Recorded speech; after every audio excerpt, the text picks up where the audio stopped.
মনে রাখুন, দুনিয়ার অবস্থা খুব ঘনিয়ে এসেছে। আল্লাহ রাসূল বলছেন, যিনি 5 ওয়াক্ত নামাজ আদা করবেন তো ইমাম মাহদির সাক্ষাৎ পাবেন। একবার জোরে বলুন না সুবহানাল্লাহ। আর যে 5 ওয়াক্তের নামাজ আদা করবে না ও দাজ্জালের সাক্ষাৎ পাবে, ও দাজ্জালের সাক্ষাৎ পাবে। এবারে বিষয়টা বুঝে নেন, 5 ওয়াক্তের নামাজ আমার জীবনে থাকা দরকার আছে না নেই?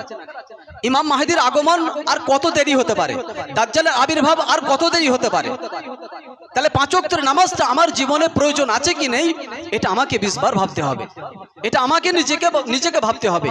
কেউ কারো না, কেউ কারো না। সেই জন্য দুনিয়া করে আমাকে মেতে থাকলে হবে না, মেতে থাকলে হবে না।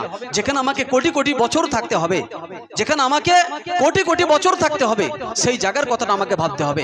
এখানে যদি সামান্য 50 বছর 100 বছর সুখে শান্তিতে থাকার জন্য যদি এত আমার 24 ঘন্টায় আমার প্রয়োজন পড়ে যাচ্ছে, 5 ওয়াক্ত নামাজে যাওয়ার টাইম হচ্ছে না, 24টা ঘন্টা সবটাই আমার